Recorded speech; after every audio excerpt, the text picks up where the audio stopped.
Ya estamos de regreso aquí en Los Periodistas y estamos empezando el análisis de este informe que da un informe breve de poco más de 40 minutos el presidente Andrés Manuel López Obrador a propósito de los 2 años de su llegada al poder, y hemos invitado al periodista y escritor Jorge Cepeda Patterson para analizar juntos el mensaje que da el presidente el día de hoy. Jorge Cepeda, gracias por acompañarnos aquí en Los Periodistas. ¿Cómo estás? Hola, ¿qué tal? Buenas noches, Álvaro, Alejandro. Un gusto estar con ustedes una vez Al más. contrario, Jorge, muchas gracias por acompañarnos esta tarde, después de unos minutos de que terminó el mensaje político del presidente López Obrador con motivo ya de su primer tercio de gobierno. Sí. Un tercio. Es que se fue volando esto, Jorge Cepeda. Volando. O sea, ya es un tercio lo que se fue.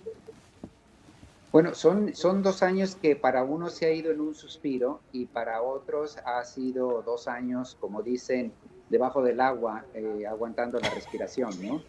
Como, lo que está claro es que este sexenio, esta administración pública, tiene muchas maneras de mirarse y son bipolares en más de un sentido, muy encontradas, muy controvertidas, ¿no? Claro. Vamos a escuchar a ver qué opinas, Jorge, esta parte donde el presidente habla sobre ya están sentadas las bases de la transformación. Decía Álvaro hace unos momentos, hace justo un año, decía, denme chance de un año para sentar las bases de la transformación, y ahora dice, ya están sentadas las bases de la transformación. Vamos a escuchar al presidente, si te parece, y regresamos a revisarlo. Gracias. Lo más importante es que ya están sentadas las bases de la transformación. A 2 años de ocupar la presidencia, puedo afirmar que ya logramos ese objetivo. Repito, sentar las bases para la transformación de México. ¿En qué consiste el sentar las bases para transformar a México?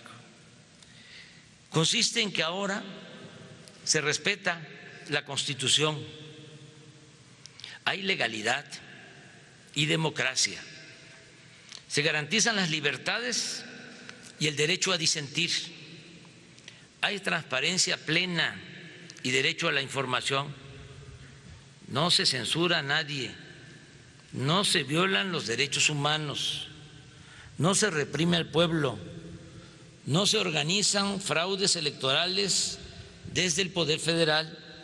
El gobierno ya no representa a una minoría, sino a todos los mexicanos de todas las clases, culturas y creencias. Se gobierna con austeridad, se gobierna también con autoridad moral, no se tolera la corrupción ni se permite la impunidad. De alguna manera hace como una especie de resumen, Jorge, de lo que él considera las bases de la transformación. ¿Tú cómo lo ves? Bueno, yo pensaría que es demasiado optimista en buena parte de su visión. Yo coincidiría con él que se están sembrando las semillas para hacer la fundación de un nuevo régimen. Y hay aspectos ahí muy, muy importantes que destacar, y en muchos frentes, desde algo que menciona hoy en su informe, desde haber convertido a la corrupción en un delito mayor, el fraude electoral en un delito mayor, la evasión fiscal en un delito mayor, haber introducido la democracia sindical con la posibilidad del voto secreto por parte de los obreros, que aquí, permítanme hacer un paréntesis, ¿cómo es posible que nos hayamos llenado la boca estos últimos lustros con la palabra democracia y ni siquiera se llevaba al nivel de el espacio sindical? Es decir, bueno, se ha introducido la noción de un estado de salud o la posibilidad de un bienestar universal, de llegar al 50-60% de los hogares con apoyos económicos, etcétera, etcétera. Es decir, sí se están sentando las bases para un cambio de timón. Ahora decir que ya la Constitución se respeta simplemente porque lo quiere la figura presidencial, o que ya hay un Estado de Derecho funcionando en este país, o que es un país democrático, o que ya no se interviene en elecciones federales, habrá que verlo todavía el próximo año. Es decir, yo creo que la voluntad política está ahí, la orientación del camino va para allá, pero estamos muy lejos de haber llegado a esa utopía a la que está haciendo referencia el presidente, como si ya fuera una realidad. Lo que quiere López Obrador es, digamos que, imponer la narrativa que ha tenido desde que fue candidato, para no ir más lejos, en el sentido de justamente sentar las bases de la transformación. Cuando hace un año decía que lo viejo no termina de morir y lo nuevo no termina de nacer, tenía que ver con eso, y la oferta era, todavía, aunque hemos avanzado, todavía nos falta. En un año, exactamente en un año, estarán sentadas las bases de la transformación. Y pienso que, u observo, que aún en medio de la pandemia ha habido, por ejemplo, reformas que para él son fundamentales. La reforma al artículo 4 constitucional para garantizar, por ejemplo, los derechos sociales, la revocación del mandato, la consulta popular, en fin, hay aspectos que para López Obrador eran indispensables y que justamente ahora, al cumplirse los 2 años, quiere enviar el mensaje de que ha sido congruente y que efectivamente, a pesar de la pandemia, se hicieron los cambios que son la base justamente de la transformación. Sí, aunque es cierto que se está construyendo la infraestructura para ello, pero también es cierto que el discurso, la narrativa va muchísimo más adelante que los logros. Hay en López Obrador un estadista que apela al optimismo, a veces en exceso, y a lo mejor es difícil reclamarle eso porque una de las tareas del líder es construir un ambiente favorable a salir adelante. Pero también es cierto que a veces podría pecar frente a la realidad que no siempre es congruente con lo que él quisiera. Y es ahí donde muchos de sus adversarios hablarían de que vive en su propia realidad. Yo no lo pondría en esos términos, simplemente daría cuenta de que a mí me parece que la orientación, los cambios institucionales, la narrativa van en la dirección de donde él se siente comprometido con ese mandato histórico y popular de los que habían sido desatendidos para gobernar para ellos. Tampoco estoy seguro que muchos de los mexicanos avalarían esta frase que acaban ustedes de reproducir de López Obrador diciendo que ya no se gobierna para una minoría, que ahora se gobierna para todos los mexicanos. Yo creo que se gobierna esencialmente y con énfasis a aquellos sectores que habían sido desatendidos, que probablemente son poco más de la mitad de la población, pero que hay una proporción, otra parte de la población que no se siente representada, gobernada y atendida por López Obrador. Y eso genera la polarización evidente que nadie puede negar que todos estamos viendo. Me recordó mucho cuando decíamos, pues bueno, el mensaje tiene que decir, pues que ya vamos, que ya lo tenemos aquí, que estamos, ya lo logramos. Y me recordé, Jorge, aquella ciclovía que López Obrador hizo, la primera cuando era jefe de gobierno, que era horrible la ciclovía. Era una ciclovía... Sí, sobre las vías del ferrocarril. Exactamente, horrible. Todavía está ahí, ¿eh? Bueno, todavía anda claro. Por ahí, pero yo por alguna razón me subí a la bicicleta y le di y era una cosa intransitable. Pero estaba la visión de una ciclovía o de caminos para bicicletas que vendrían, digo, la Ciudad de México de hoy, que empezó entonces, que en ese momento es una ciudad muy transitable en bicicleta, es lo que quiero decir. O O sea, si quieres andar una parte de tu vida, no para todos, obviamente, pero sí para una parte de la población podría andar perfectamente en bicicleta. Ese dibujaría un López Obrador aspiracional que está sembrando ahí. Esto es lo que quiero, aunque se ve medio feo con este lápiz, ¿no? Y luego por el otro lado, pisa callos, agarra, hace un hoyo, pone un pilote y dice, por aquí va a pasar el segundo piso. Y luego, pues grita todo mundo y al final, pues todo mundo se beneficia de ese segundo piso. Un poco es eso, Jorge Cepeda. Sí, yo creo que él ha tratado de convertir en realidad muchos imposibles. Y un poco como el independentista, tira la espada y luego él avienta la espada y después va tras ella, ¿no? Como una manera de decir, síganme y no sé si recuperaré la espada, si llegaré a ella, pero es la única manera de avanzar, ¿no? Y así lo siento. Por ejemplo, al declarar la salud universal y gratuita, en realidad no tenemos un sistema de salud capaz de conseguirlo. O esta enorme transferencia de subsidios, de tratar de alcanzar al 70% de los hogares mexicanos, uno se preguntaría si es realista hacerlo todo el tiempo y de aquí para siempre. Y sin embargo, me parece que son tareas que en la medida en que se abordan, comienzan a convertirse en realidad, un poco como decías tú, de las ciclopistas, ¿no? Sí. Ahora, yo digo también una cosa, la narrativa de López Obrador obviamente contrasta rotundamente con la de la oposición.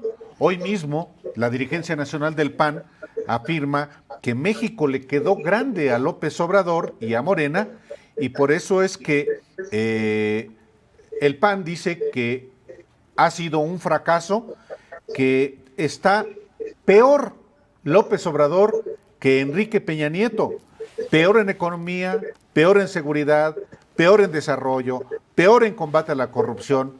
Ha sido un gobierno fracasado. En este sentido, Jorge, hay fracasos en el gobierno de Andrés Manuel López Obrador. Te hago la pregunta, si nos permites, ¿nos das la respuesta volviendo de una breve pausa? Sí, cómo no. Por supuesto. Gracias. Volvemos.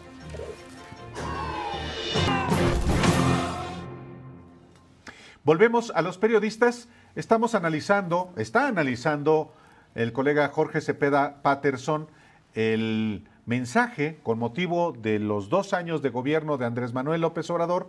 Y antes de irnos al corte, le preguntaba yo a Jorge si finalmente López Obrador, en este optimismo o en este triunfalismo que expresó hoy en su mensaje, tiene que ver también con la oposición que recicla las críticas, como hoy el Partido Acción Nacional, o, por ejemplo, lo que dice el presidente de la Coparmex, Gustavo de Hoyos, que dice son 2 años con pocos logros y muchas improvisaciones, y hasta Lili Téllez, que este gobierno neocomunista va por la expropiación. Es decir, hay esa oposición bastante dura y contrasta con el optimismo o el triunfalismo del presidente López Obrador. Sí, incluso esta comparación que se hace de que estos 2 primeros años son iguales, mejores o peores, me parece incluso ya es desproporcionada, porque la crisis que se vivió este año saca absolutamente de cualquier posibilidad de comparación un sexenio con los otros. Es decir, tampoco Italia o Inglaterra o Francia pensaban caer menos 9, menos 10% en su economía. Es una contracción brutal la que está padeciendo en México y en general el planeta. Para poder comparar, ya son peras y manzanas en este momento, 2 años contra 2 años de Peña Nieto o 2 años de Calderón. Uno incluso podría hacer ficción y decir cómo nos habría ido con Peña Nieto en una crisis económica y sobre todo social como la que estamos viviendo, ¿no? Ahora, si hay fracasos, me preguntabas, de esta administración en estos 2 años, Yo diría más bien que hay tropezones. Yo coincidiría con buena parte de las banderas de la 4T en el sentido de que el país ya no resistía seguir desatendiendo el enorme déficit social, la desigualdad, la pobreza, el hecho de que más de la mitad de la población trabaje en la economía informal porque no cabe en el modelo económico, etcétera, etcétera, y arriesgábamos ya incluso situaciones de inestabilidad política. Y en ese sentido, era imprescindible una administración que se orientara, que volteara la vista hacia estos sectores, y es justo lo que ha estado haciendo López Obrador. Ahora, con defectos, con errores, por supuesto. En muchas de las políticas públicas, me parece a mí, y de las acciones que se han tomado, me parece a mí que es lanzarse a quitar un tumor maligno del cuerpo en lugar de usar un bisturí usando un cuchillo de carnicero, ¿no? Es decir, había una necesidad de intervenir, de afectar el outsourcing a las factureras estas canallas que han estado lucrando con los derechos de los trabajadores y con el tema fiscal, o fideicomisos que eran botines, pero también se llevaron entre las patas, justamente por este cuchillo de carnicero y no el bisturí, se llevó entre las patas tejido sano. Me parece que habrá algún momento en que tendremos que ir a restablecer esos tejidos sanos, etcétera, pero que en principio es loable que un gobierno, pese a todas estas limitaciones, a las limitaciones de sus propios cuadros de funcionarios de 4T, que en muchos sentidos dejan que desear y son improvisados, a los defectos del propio presidente, que como todo ser humano los tiene. No obstante, me parece que eran terrenos que había que intervenir, porque este país no podía seguir como estaba, ¿no? Debe ser el peor año para ser presidente de México o de cualquier país del mundo. Entonces, tienes una combinación, un cóctel que nadie quisiera enfrentar. Pues tienes una crisis de salud, tienes una crisis económica terrible. Violencia. Y en el caso mexicano tienes violencia, tienes inseguridad, que es un cóctel, pues imagínate cómo lo hubiera enfrentado Peña Nieto. Esa lo decías hace un momento bien. Ahora, ¿cómo lo ha enfrentado López Obrador? ¿Qué piensas tú, Jorge? Yo lo que creo es que si no se hubiese atendido con el enfoque que se atendió, la parte económica, digo yo, por la pandemia, de orientar las municiones, gastar el parque, digamos, con los sectores sociales más desprotegidos, yo no sé qué habría pasado en este país.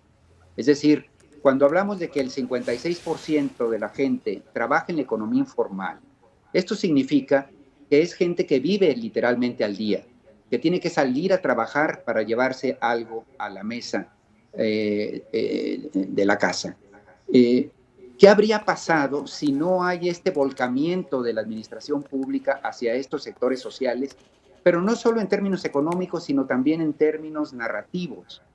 ¿Qué habría pasado si un presidente como Peña Nieto se orienta, en efecto, a ayudarlo a los empresarios con esta explosividad social, con estos enormes sectores desprotegidos que se habrían sentido, además, no solo abandonados, sino una situación absolutamente desesperada y contra la pared? Por eso insisto que los aciertos o desaciertos de esta administración, en ese enmarque, en ese enfoque, también tiene que incluirse la construcción de una expectativa, de una narrativa que, si no estuviera, yo no sé los niveles de explosividad social que estuviéramos viviendo. Hace unos años, en el gobierno de Felipe Calderón, se produjo otra pandemia, es la previa, la de la H1N1. Fue en año electoral, al PAN le fue mal electoralmente ese año. Fue muy breve la pandemia realmente en el país, las actividades productivas no se paralizaron como en esta ocasión, y sin embargo ese año la economía de México cayó menos 6.5% del Producto Interno Bruto. es muy probable que la caída del Producto Interno Bruto este año sea de alrededor del -8%, quizá -9%, pero ante la capacidad de devastación de la pandemia de este año, pues y comparada con la del 2009, los efectos no se ven tan drásticos, más cuando el Consejo Coordinador Empresarial y otros sectores pedían que por lo menos 4% del PIB pudiera ser deuda justamente para rescatar a la planta productiva nacional. E incluso hoy países como Alemania, varios países europeos que se volcaron en estos paquetes muy ambiciosos de ayuda, hoy se encuentran en un problema enorme por los endeudamientos públicos a los que tuvieron que recurrir y al déficit público que enfrentan. Según el Economist del viernes pasado, la última edición de esta revista internacional, México es en este momento el país en el mundo con el mejor balance en sus finanzas públicas, versus ingresos versus egresos. Es decir, ha habido un manejo muy responsable de estas finanzas que no han propiciado mayor endeudamiento o un gasto excesivo del gobierno, como sí lo habría hecho prácticamente cualquier gobierno populista y no populista en el resto del mundo. Entonces, lo que tú dices con Calderón es cierto. Aquella pandemia parece casi infantil comparado con lo que ahora vivimos, o las restricciones económicas a la actividad productiva que se vivieron en aquel año frente a lo de ahora, es también absolutamente otra escala. Y sin embargo, hay estudios, ¿no? Claro. Decía New York Times ayer o antier lo del cómo muchos países están enfrentando un tema de economía zombie. Economía zombie es cuando le metes y le metes y le metes a las empresas y las empresas quedan, pues sí, están paradas, pero están zombies. O sea, no van a funcionar si no le sigues metiendo dinero. Y le decía, además, en Europa está pasando que son economías zombies y además países más endeudados, como el caso español. Sí tienes empresas que les ayudaste, pero no sabes si van a funcionar mañana si les quitas el dinero. Y a su vez, los países pues se adquirieron más deuda y a su vez no le metiste dinero a las familias que pues, se depauperizaron.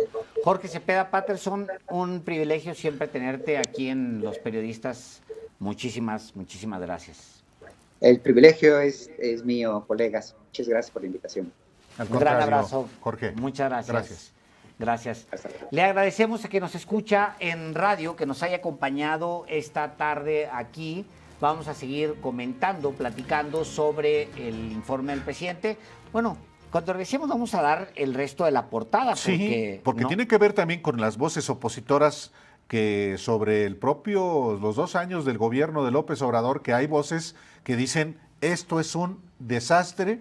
Sí. De alguna manera ya se había adelantado los magnates que manejan Sí por México y que andan tramando esta alianza contra Morena, el partido de López Obrador, pero de eso informamos. Hemos enseguida. sido testigos de un peligroso desmantelamiento institucional que ha vulnerado a los órganos autónomos, de un desmantelamiento legal de las reformas estructurales y sus impactos benéficos mediante el uso de una mayoría parlamentaria irreflexible, dice Coparmex, y bueno, pues ese es su discurso.